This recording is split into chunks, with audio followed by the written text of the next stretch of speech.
seu gênio. E aí, Pedro, tudo bom? E aí, Caetano, tá me ouvindo? Valeu, salve, alegria. Vamos com fé, vamos desencantar isso.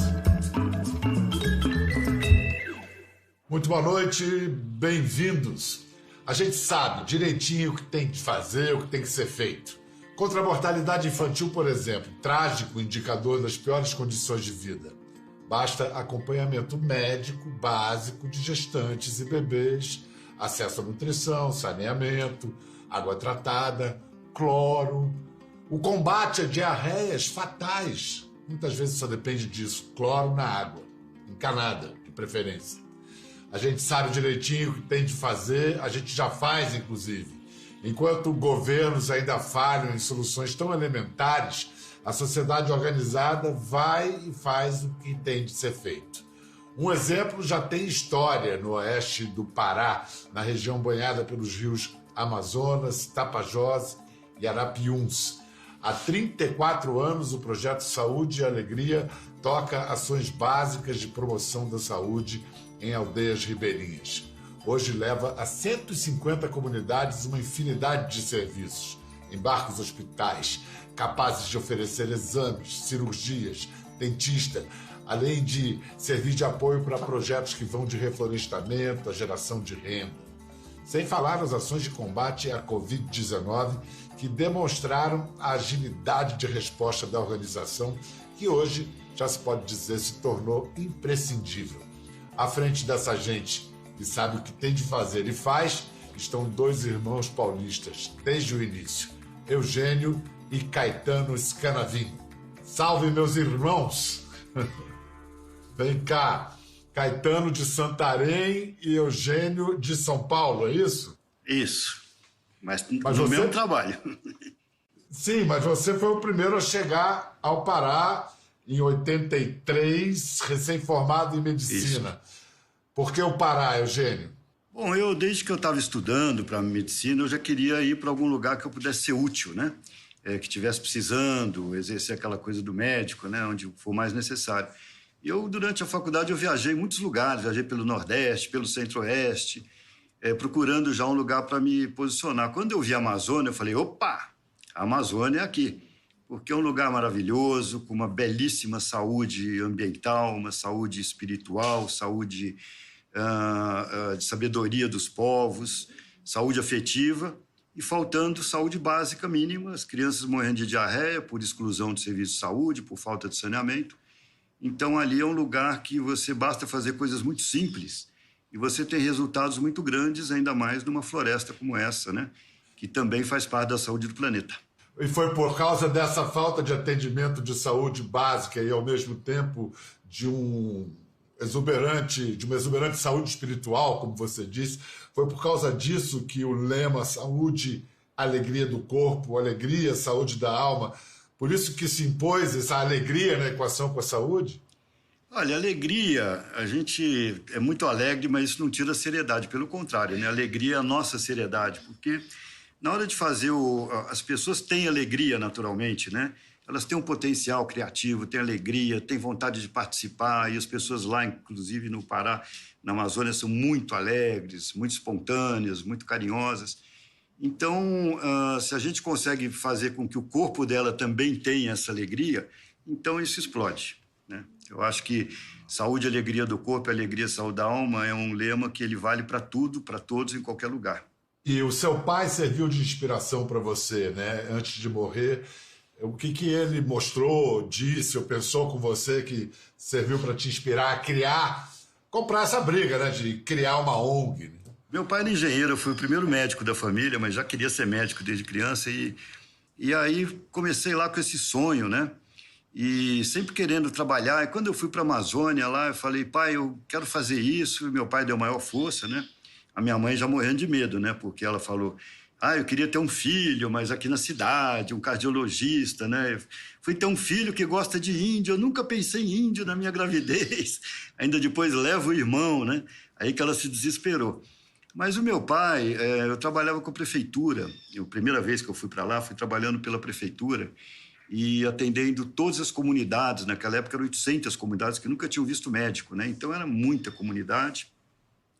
e a gente queria fazer um trabalho mais consistente, porque não se tratava de médico nem remédio, se tratava de a gente fazer educação, envolver a comunidade, sanitário, uso do cloro, a higiene, né? Levar essa assistência mais continuada. E sempre tem muita instabilidade, né, nas gestões municipais, aí troca a gestão e a gente ficou com aquele projeto, as comunidades querendo participar, aquele projeto assim, ali meio sem como continuar. E aí meu pai, ele era do Rotary, ele também tinha um trabalho com meninos de rua, essas coisas.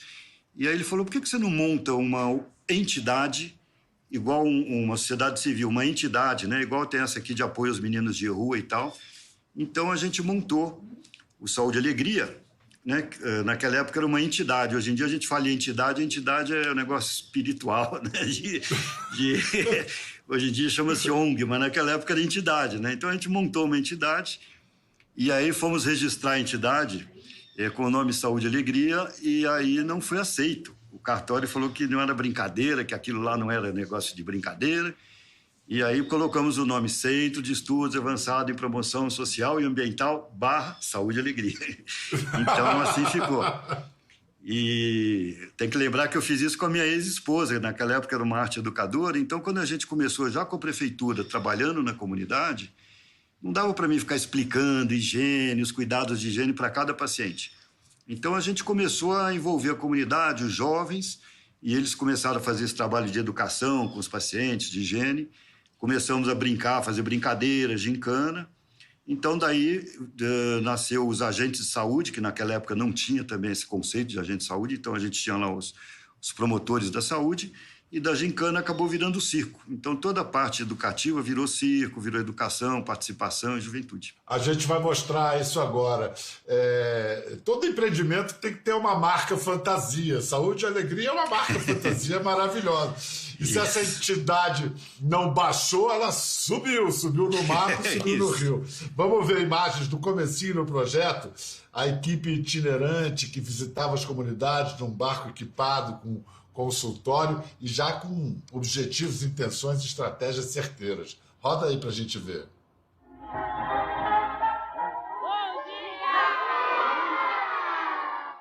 Para o pessoal do Circo Mocorongo, brincadeira é coisa séria. Cada espetáculo como este aí é uma aula de saúde para adultos e crianças. Os moradores desta comunidade aprenderam, por exemplo, que podem evitar muitas doenças simplesmente descontaminando a água que bebem. Com isso, o pessoal do Saúde e Alegria já conseguiu reduzir, nesta região, a diarreia em crianças em 70%. Ai, uma dor de barriga! Ai, diarreia! As crianças são a maioria dos 800 moradores da comunidade do Maguari. Aqui não tem luz elétrica nem água encanada. O risco de doenças é grande. E são comuns as ferradas de arraia, um peixe que pode causar mutilações. Por isso, o médico Eugênio Scanavino Neto, criador do projeto Saúde e Alegria, ensina aos moradores o atendimento de emergência. A gente pratica junto com eles, faz simulações junto com eles sobre esse tipo de trabalho. Então, na hora que surge uma emergência como essa, geralmente eles conseguem caminhar bem. Rapaz, mó gato seu irmão, hein, Caetano? Lá, era bonitão, né? Pô, era magrinho, hein, cara? Não precisava ter mostrado isso tudo. Caetano, a gente viu aí o início, 89, aquela coisa encantadora do circo, que se chamava Mocorongo. O pessoal do Brasil em geral, do Sul em particular, não sabe o que é Mocorongo. Mocorongo é quem nasce onde? Mocorongo é uma palavra pejorativa no resto do Brasil e Mocorongo é quem nasce em Santarém, né? Meu filho é Mocorongo, com muito orgulho. Eu vim de São Paulo, assim como o Eugênio, mas a minha ideia não era esse tempo todo, né? Vim aqui para ficar 6 meses, fazer um período sabático, ajudar ele a montar o Saúde e Alegria, essa parte de comunicação. E estou há 33 anos e muito feliz aqui, com essa família Mocoronga, aprendendo muito mais, talvez, com a turma aí das comunidades do que eles comigo. Vamos mostrar como é que o Caetano e o Eugênio foram ajudando os moradores a aprender como fazer gestão comunitária. E usavam os meios, assim, estações de rádio, TV. Esse jovem aí, o Caetano, olha só, vamos ver ele nessa época. A TV Mocorongo Longa é um circuito de vídeos comunitários criado para fazer programas com vocês, para vocês e de vocês. É hora das comunidades da Amazônia emanarem sua voz. É hora de fazer a Amazônia ser contada pelas próprias pessoas que moram aqui. Boa noite! O Mexe com Tudo de hoje vai mexer com todo o Suruacá. Vamos falar de coisas importantes como a floresta e a seca do Tapajós. Das medicinas naturais e dos trabalhos comunitários. Do chupa-chupa e mais histórias no Batendo Papo. Que amor, que coisa. Tá que igual, você sente, mudei o cara? cabelo, cortei um pouco. Eu vim assim, não imaginava, Pedro, que ia passar a vida na Amazônia e iria me dedicar à população ribeirinha, à população indígena. Eu falei, vou ficar 6 meses e vou voltar para São Paulo. Faço um período sabático e volto para São Paulo. São 33 anos e às vezes o que a gente ouve aqui, às vezes em 2 minutos, 3 minutos, é algo que alguém está num mestrado, num doutorado, querendo provar. E eu nunca cheguei a ter esse aprendizado em São Paulo como eu venho tendo de forma inesgotável, continuada, que não para, aqui nessa interação desse projeto com essas populações. Porque não é um projeto assim, com uma relação direta só com a árvore, uma relação direta com pessoas que vivem nessa floresta, né? E aí são aprendizados de vida. Eugênio, vamos falar de 2005. 2005, vocês ganharam a parceria de uma organização holandesa. O projeto ganhou um barco hospital super moderno, o Abaré, e os resultados foram tão bons, tão legais, que o Ministério da Saúde encampou a ideia em 2010. Eugênio, primeiro é o seguinte, a atuação não governamental virar política pública parece uma contradição entre termos. Na prática, como isso funciona? Bom, na prática é exatamente isso que a gente quer, né? O Saúde e Alegria, acho que nós, ONGs, não temos que substituir o governo de forma alguma. O que a gente tem que fazer com a nossa agilidade, com engajamento, com toda a agilidade que a gente tem e criatividade, é desenvolver tecnologias sociais eficientes, baixo custo, alto impacto, que possam ser apropriadas e adequadas para as comunidades, né? Porque a gente está ali no dia a dia. Então, a gente não quer substituir o governo, a gente quer desenvolver tecnologias que possam se tornar política pública e ganhar escala, porque quem tem que fazer boa política social é o governo. O que a gente tem que fazer é desenvolver essas tecnologias e trabalhar com a comunidade. Eu queria falar sobre a questão do sonho, que nós sonhamos todo mundo junto. As comunidades sonham, né? O nosso sonho é o sonho deles, né? E a gente constrói as coisas juntos. O Barco Hospital sempre foi um sonho. Do Saúde e Alegria, a gente fazia o atendimento lá preventivo, o uso cloro, o sanitário, a higiene. Então, a gente conseguia muito impacto de diarreia, de diminuição da mortalidade infantil, mas não tinha um atendimento, não conseguia ser resolutivo. E o Barco Hospital sempre foi esse sonho. Em 2005, a gente, junto com as comunidades, junto com as organizações, aí, uma organização holandesa, Terra dos Homens, e mais o poder público lá, a Secretaria Municipal e os parceiros, começamos a trabalhar nisso e foi montado um barco com engenharia naval, tanto da Holanda quanto da Amazônia, né, que são muito bons engenheiros navais, com toda a parte do aparato médico, né, e esse barco adaptado para as condições da Amazônia.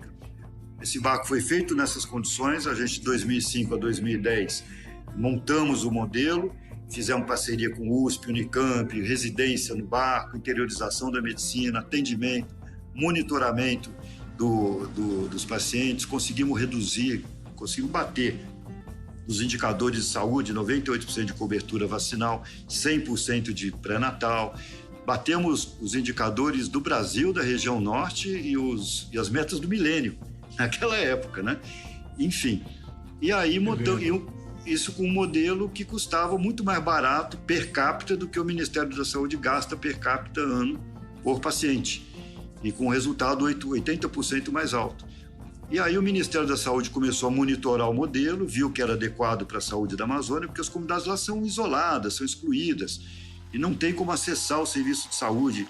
Os próprios municípios têm tamanho de um país, né? Então, como é que o gestor público, que não tem arrecadação baixíssima, vive do fundo municipal, né? Tem um município do tamanho de um país, e ainda recebe pelo serviço do SUS, né? Quando o SUS paga a mesma coisa que paga para São Paulo, o cara, para vacinar uma criança ou mandar uma merenda escolar, ele tem que mandar com 20 horas de viagem de barco, que é muito mais alto o custo. Então, a gente não tem essas adequações, né? Esse carinho especial, essa adequação das políticas públicas nacionais para a Amazônia. Tanto vocês conseguiram fazer essa adequação que agora, se eu não estou enganado, são 64 barcos na Amazônia, no Pantanal, e agora, durante a pandemia, esse know-how, né, esse saber fazer de vocês foi fundamental no enfrentamento da Covid. Ganharam um prêmio super importante, o Prêmio Empreendedor Social do Ano.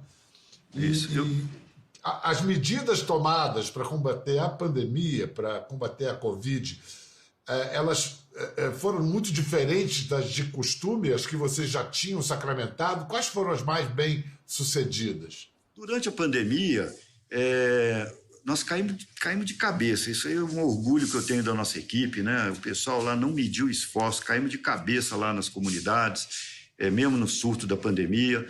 E a primeira ação maior, mais importante, foi distribuir kits de proteção de higiene, coisa que as pessoas não dão atenção, mas é o que bloqueia, que é sabão de coco, água sanitária, álcool, máscara, pano de chão, pano de prato. Essas coisas que são, quem não tem dinheiro, está sem trabalhar, não vai comprar sabão de coco, né? Então, além da ajuda alimentar que a gente deu para aquelas famílias que não tinham nenhum benefício, a gente fez uma ação massiva, atendendo chegamos a alcançar 7 mil famílias, 10 mil famílias até, com distribuição regular desses kits, para as UBSs também, matéria borrifação, EPI para os profissionais, rede de costureira produzindo máscara, ajudando, inclusive, o poder público naquelas deficiências que eles tinham, porque eu acho que nessa hora todo mundo tem que se juntar e fazer o que for possível. Todos os órgãos públicos lá se juntaram, fizemos uma força-tarefa, né, onde cada um colocava aquilo que podia, e foi uma campanha de sucesso, né? Agora, a tragédia anunciada, hoje voltamos de novo a ter a mesma tragédia, de uma maneira até mais forte. Aquela vírus vindo de Manaus, né, chegou lá na nossa região e está atendendo bastante. Mas, enfim, nós tivemos a nossa equipe inteira mobilizada, pessoas trabalhando tanto na área, tanto domiciliar, como o pessoal caiu em campo mesmo. E muita gente da nossa equipe pegou Covid, perdemos um colaborador, né, não trabalhava direto, mas o pessoal não parou e ninguém arrefeceu. Um dos projetos paralelos de Saúde e Alegria é o Centro Experimental Floresta Ativa, o CEFA, que foi beneficiado pelo Criança Esperança em 2020. Ainda tem programa de abastecimento de água, de saneamento.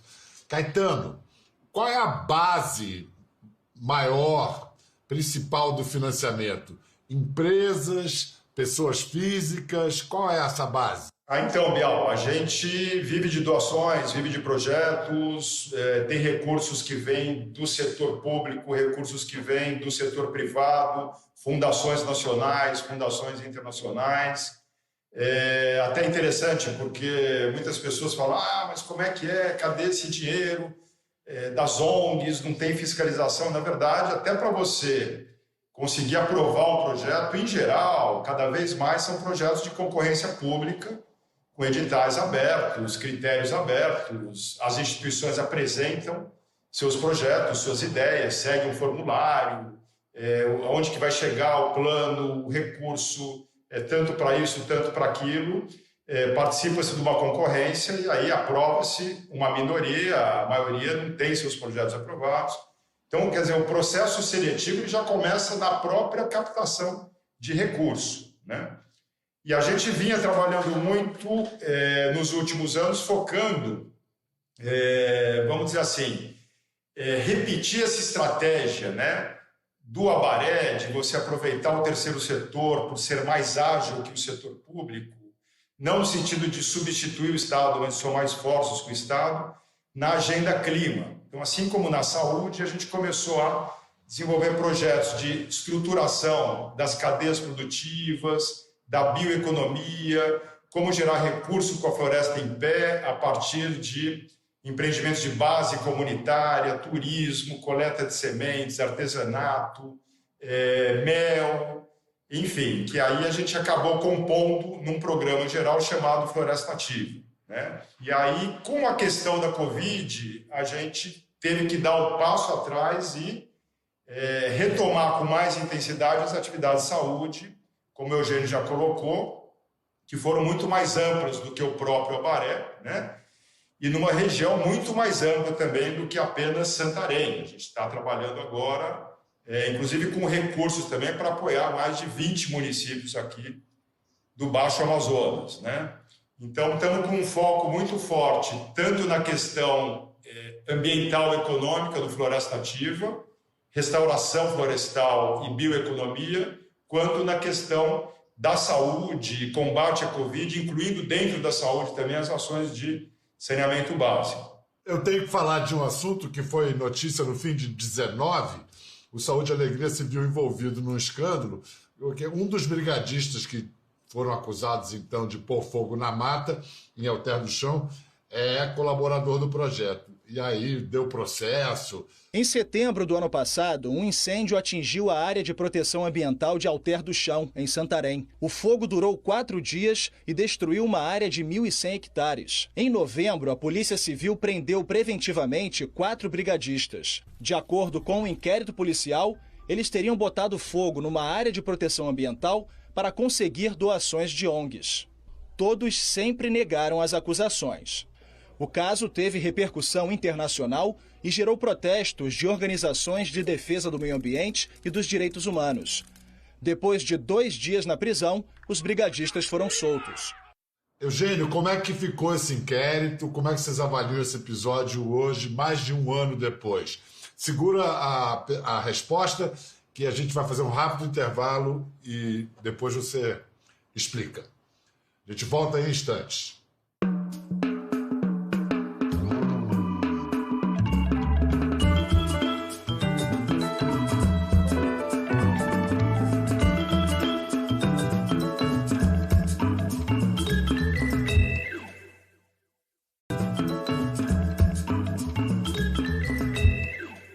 Bem-vindos de volta à nossa conversa com os irmãos Eugênio e Caetano Scanavino, do lindo projeto Saúde e Alegria. Há 34 anos levando saúde e tornando possível a alegria de populações amazônidas.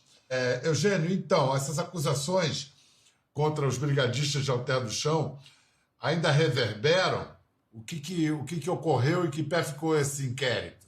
Bom, isso aí foi uma coisa escandalosa, né? Foi uma coisa arbitrária, pegou a gente, foi um susto, né? Uma coisa totalmente sem sentido, né? Imagina o Saúde e Alegria, a gente tem campanhas de prevenção à queimada anuais, todos os anos, o tempo todo, e faz um grande esforço para tentar ajudar as comunidades a combater incêndio e tal. E foi um negócio que, a meu ver, beirou o ridículo, né? Ficou muito claro que foi uma arbitrariedade. Na verdade, a perseguição a ONGs, essa história de que ONG rouba, ONG quer impedir o desenvolvimento, ONG, sei lá, demonização das ONGs, né? Quando é justamente o contrário. Tinha um cara que trabalhava com a gente, era voluntário dos brigadistas, né? Ele trabalhava com a gente na área de logística, nos tempos, fazia o trabalho dele com os brigadistas, e em função dessa pequena ligação, eles pegaram todos os nossos documentos desde 2010, 15 mil papéis, né? Então, que tipo de coisa? Queriam pegar a gente, queriam pegar os documentos, ainda querem, né? E estão lá com os documentos até hoje procurando pelo e casca de ovo. Nós fizemos questão de fazer uma auditoria externa internacional em cima das nossas contas, que não achou nada, né? E a gente está aguardando para poder demonstrar que não tem nada, pelo contrário, né? Na verdade, há uma perseguição permanente contra as ONGs, né? Há um negócio de perseguir, de falar mal. Eu nunca vi nenhuma ONG cortar madeira ilegal, nunca vi nenhuma ONG fazer mineração, nunca vi ONG mexer com ilegalidades, né? Eu acho o seguinte, as ONGs, elas estão lá, junto, inclusive, com o IBAMA, com o ICMBio, trabalhando juntos para que as coisas funcionem de maneira legal, para acabar com as ilegalidades. Então, na medida que você criminaliza a ONG e diminui a força do ICMBio ou do IBAMA, você abre o caminho para passar a boiada, né? Então, na verdade, eu acho que a visão é invertida. né? As ONGs são o controle social, são a sociedade civil que está exercendo o seu direito de tentar fazer com que as coisas funcionem legalmente. E isso, quando Eugênio Scanavino diz, ele fala de um lugar de autoridade, de alguém que está lá há décadas fazendo um trabalho exemplar que não só influi positivamente na Amazônia, mas serve de exemplo para o Brasil todo e para o mundo. Queria agradecer muito, Caetano, te cuida. Eugênio, queria agradecer também a vacina permitindo. Eu quero ir aí para a gente tomar um tacacá junto. Sem goma para mim, tá? Eu também não gosto de goma, não. Valeu, saúde e alegria. Tudo de bom, Obrigado. gente. É o que eu costumo dizer, adoro repetir. Para entender a Amazônia, é melhor ir lá, conhecer a Amazônia. Todo brasileiro, todo mundo tinha que ir pelo menos uma vez à Amazônia. Muda a cabeça da gente. Até a próxima.